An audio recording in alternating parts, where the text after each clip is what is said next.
여러분 이제까지 사시면서 누군가 어떤 분에게 받으신 선물 가운데에 가장 기억 남는 거 어떤 것이 있습니까?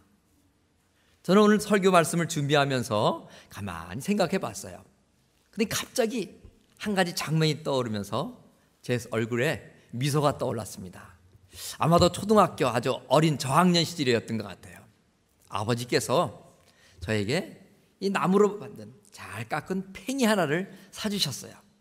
여러분 기억나시는 분 계시지만 이 나무 팽이 하면 이제 팽이와 함께 뭐 총알이라 해서 그 나무 팽이를 지탱하는 축에 해당하는 쇠 조그만 거 2개 주지 않습니까?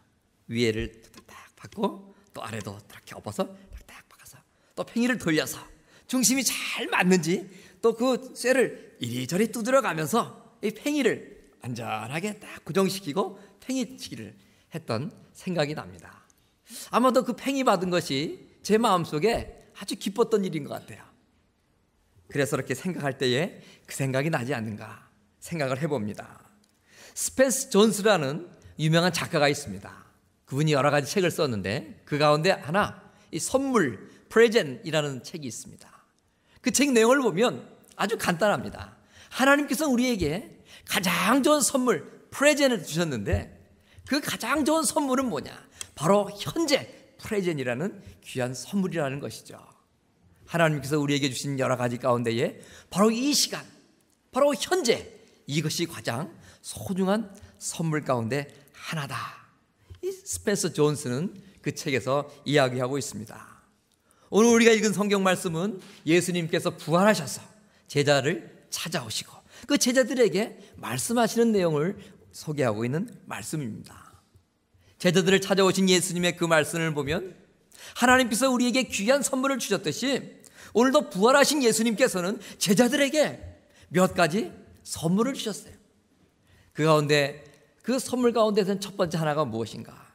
주님은 제자들에게 평강을 주셨습니다. 오늘 말씀 19절 말씀을 보니까 이날 곧 안식 후 첫날 저녁 때에 제자들이 유대인들을 두려워하여 모인 곳에 문을 닫았다 말씀하고 있습니다. 그런 상황 속에서 예수님께서 찾아오셔서 그 제자들에게 말씀하시기를 너희에게 평강이 있을지어다 하고 예수님 말씀하셨어요. 당시엔 이 사내들인 공회라 하는 정치, 종교 지도자들의 모임이 있습니다. 그 모임을 통해서 예수님께서는 마침내 하나님을 능력하고 신성 모독이라 하는 죄명을 쓰시고 십자가에 달려 죽게 되신 것입니다. 예수님을 십자가에 죽도록 이렇게 형장으로 내몰았던 이 사내들은 공회원들은 예수님 돌아가신 이후에 계속해서 그 예수님을 추정하고 믿고 따르는 자들을 여전히 핍박하고 여전히 괴롭혔던 것입니다. 그래서 예수님의 제자들은 이처럼 그들이 무서워서 문을 걸어 잠그고 두려워 떨며 함께 무서움 가운데 처하게 되었던 것입니다. 그래서 그런지 18절 그 앞부분에도 보면 막달라 마리아가 예수님께서 부활하신 것을 알고 그들에게 전했지만 그들은 결코 그 두려움 속에서 예수님 다시 부활하신 것을 받아들이지 못했던 것을 봅니다. 바로 그런 상황 속에서 두려워하고 떨고 무서워하는 그 제자들에게 예수님 부활하시고 찾아오셨어요. 그리고 그들에게 너에게 평강이 있을지어다 이렇게 말씀하신 것입니다. 여러분 오늘 제자들에게 말씀하신 예수님의 말씀 너에게 평강이 있을지어다, 이 평강이라는 것은 구체적으로 어떤 의미가 있는 말씀일까요? 원어를 보면 이 평강이라 하는 말은 에이레나라 하는 그런 말입니다. 이 단어 속에는 몇 가지 중요한 의미가 있는데 그 가운데 한 가지, 이 에이레나 하는 그 평강이란 말 속에는 다시 하나가 되다, 다시 하나가 되다 하는 그런 뜻이 담겨 있는 말이 바로 주님께서 제자들에게 말씀하신 너에게 평강이 있을지어다 하는 이 평강, 에이레나라는 단어 속에 담겨 있는 뜻입니다.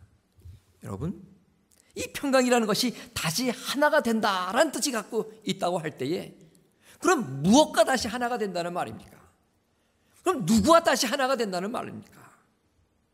예레미야 6장 16절에 보면 너희는 길에 서서 보며 옛적 길 곧 선한 길이 어디인지를 알아보고 그리로 가라. 너희 심령이 평강을 얻으리라 말씀하셨습니다. 하나님께서는 이스라엘 백성들 앞에 자신들이 걸어갔던 그 하나님을 향한 올곧은 길, 그 선한 길, 그러나 지금은 떠나고 좌로 우로 치우친 너희들의 현 주소 속에서 예전에 너희들이 걸었던 그 선한 길을 다시 한번 찾아가라.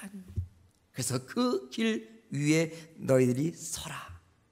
벗어났던 그 길과 너희들은 하나가 되어라. 그래야만 어떻게 된다고요?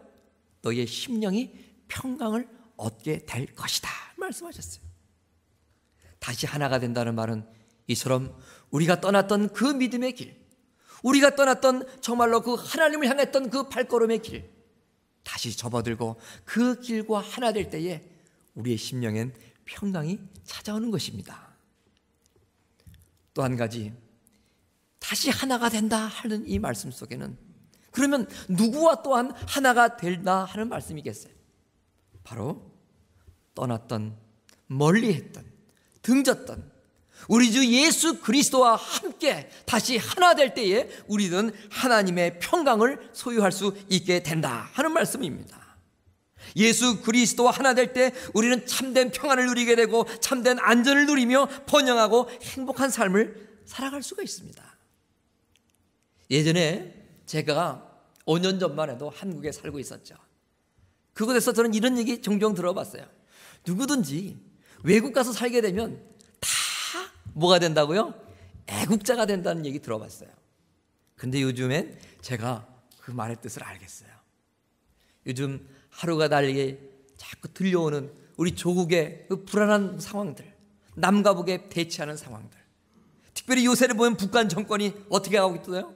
전시 상황을 선포하면서 모든 대포와 미사일의 모든 방향을 우리 남한 조국을 향하여 배치하고 있고, 심지어는 미국을 향하여서 계속 폭언을 서슴지 않는 그런 모습을 보면서 정말 위기 가운데 있는 우리 조국 바라보면서 내 마음속에 근심이 생기고요, 조바심이 생기고요, 기도가 절로 나오더라고요.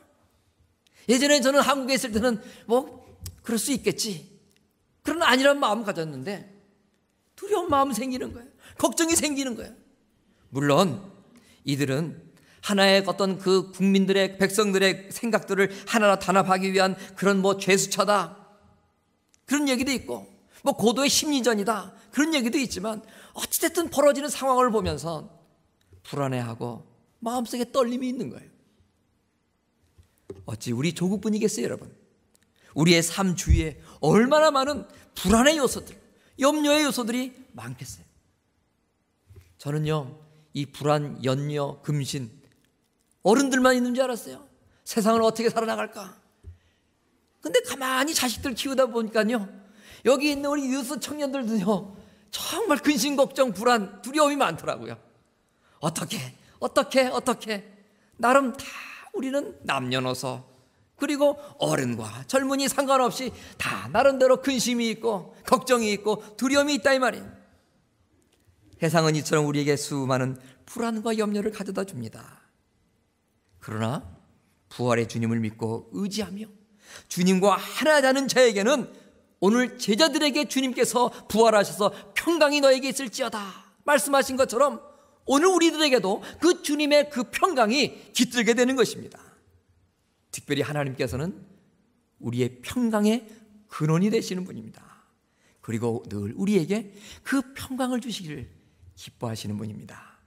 민수기 6장 26절에 보면 여호와는 그 얼굴을 내게로 향하여 드시고 평강 주시기를 원한다 말씀하고 있어요. 주님께서 늘 우리가 기뻐하기를 원하고요, 그 당신이 갖고 계신 그 평강을 우리에게 듬뿍듬뿍 주시기를 원하는 거예요. 그러나 그 평강을 우리가 체험하지 못하고 누리지 못하는 이유는 어디겠습니까? 주님과 하나 되었던 그 마음이 분열되어서 세상으로 우리의 마음이 갈려짐으로 말미암아 우리의 마음속엔 주님이 주시는 그 평안을 누리지 못하는 거예요.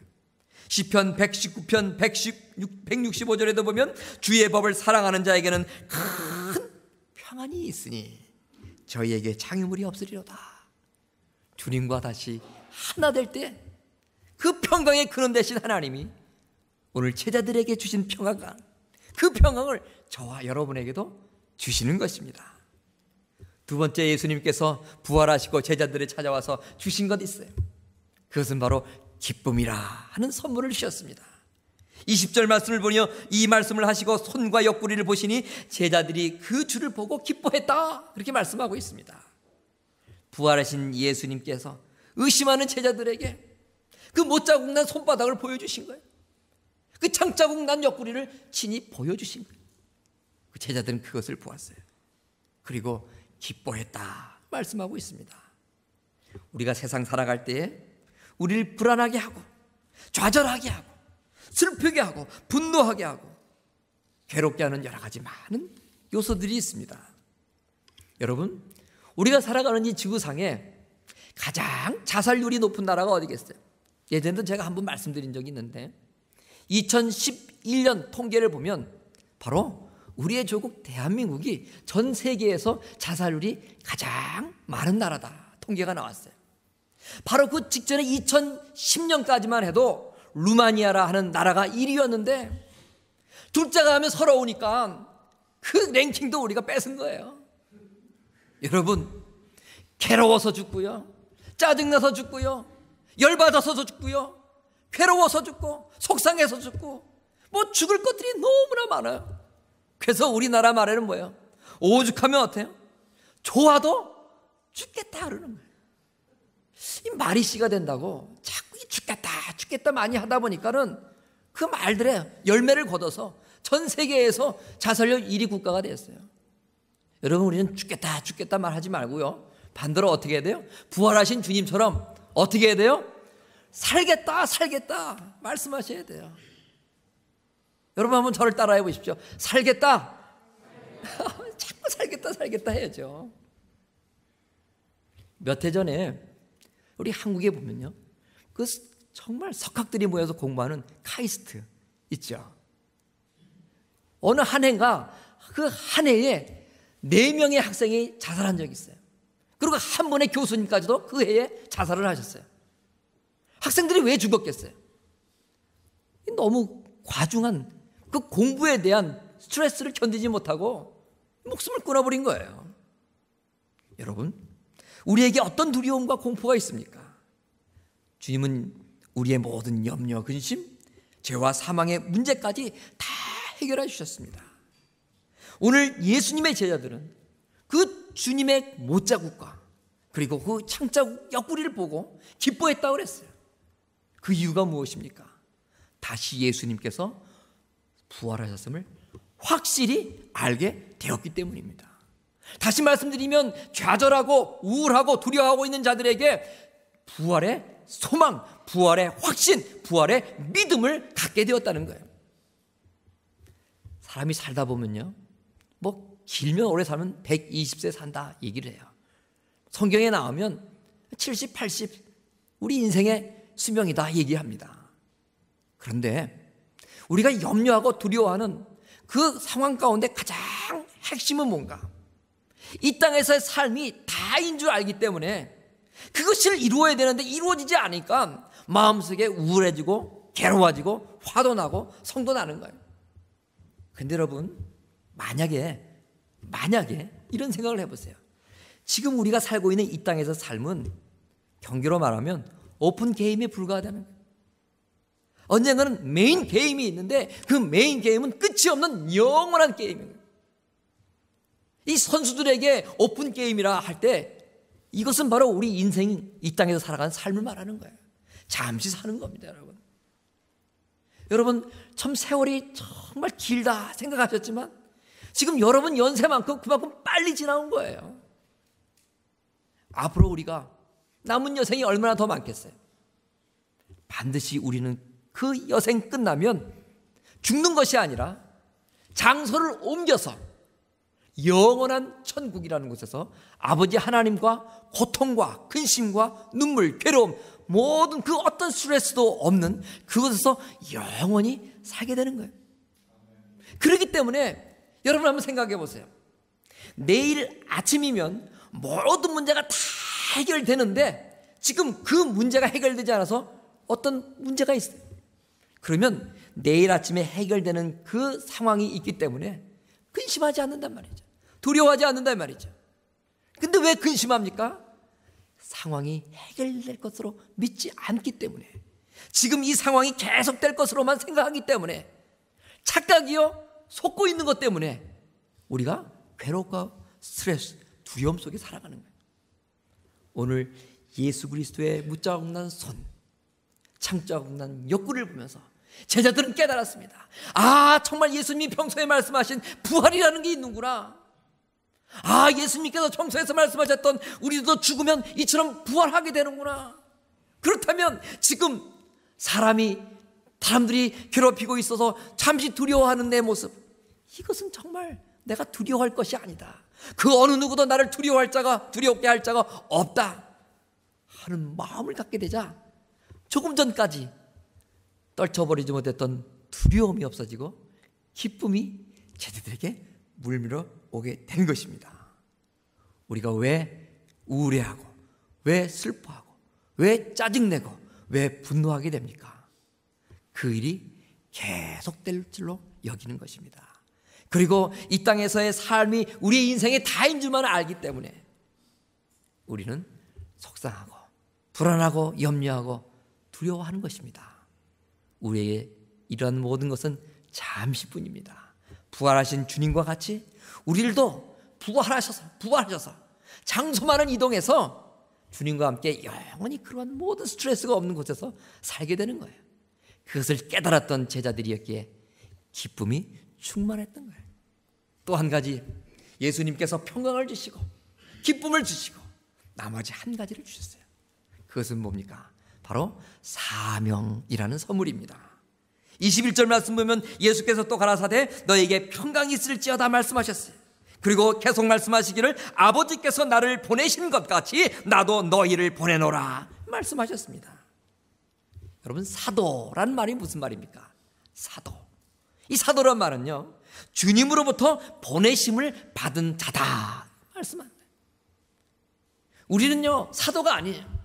그러나 그 사도란 말 의미를 보면 우리도 다 사도와 같은 존재인지. 왜 그래요?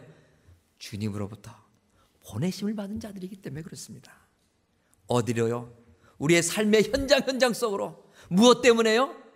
예수님의 제자로 복음을 전파해야 될 그런 사명을 주시고 우리를 파송해 주셨기 때문에 그 하는 역할, 기능으로 볼 땐 우리도 사도와 같은 기능을 감당하게 되는 것입니다. 세상에서 어떤 일이 가장 명분이 있고 가장 보람된 일일까? 세상에서 뭐 대단한 명예를 누리고 권세를 누리고 커다란 업적을 이루며 살아가는 것, 훌륭한 일이죠. 그러나 이 땅에서의 그 어느 것도 하나님 앞에 그 업적을 가지고 갈 수가 없다. 아무리 훌륭한 명예도 불과 같이 사라질 것이고 아무리 대단한 권세도 꽃과 같이 시들 날이 온단 말이에요. 그러나 한 가지 영원토록 변함없는 하나님 앞에 가져갈 수 있는 것 한 가지 있다면 바로 우리의 믿음이고 바로 예수 그리스도의 증인으로서의 삶은 살아가는 그 삶이에요. 주님 앞에 그 모든 삶은 그대로 가지고 가는 거예요. 그뿐만 아니라 우리 하나님께서는 그런 삶을 보시고 상급까지 주신다 말씀하셨어요. 오늘 제자들은 예수 그리스도 부활하신 그분으로부터 평강을 받고 기쁨을 누리며 다시 사명을 받아서 문을 박차고 뛰어나가서 죽기까지 그 사명을 감당하는 귀한 증인으로서의 삶을 살았던 것입니다. 여러분, 오늘 우리들 다시 한번 예수 그리스도께서 부활하셨다는 그 부활을 다시 한번 우리 마음속에도 회복해야겠어요. 부활신앙을 회복함으로 말미암아 우리의 마음속에 정말 다시 하나님과 함께 되고 예수님과 함께 되고 멀어졌던 주님을 향한 길과 다시 하나됨으로 말미암아 우리도 하나님께서 주시는 그 평강을 누려야겠어요.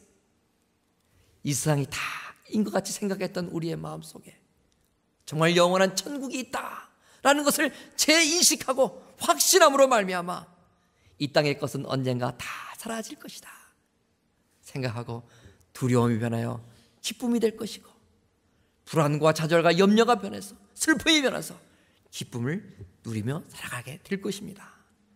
그런 자들이 주님으로부터 사명받아 땅 끝까지 증인되고 순교의 길까지 이들었던 제자들과 같이 오늘도 우리의 삶의 현장 속에서 사도, 주님께로부터 보내심을 받은 자라 하는 그런 놀라운 그런 기능들을 감당할 수 있는 저와 여러분 되시기를 주님의 이름으로 축원합니다.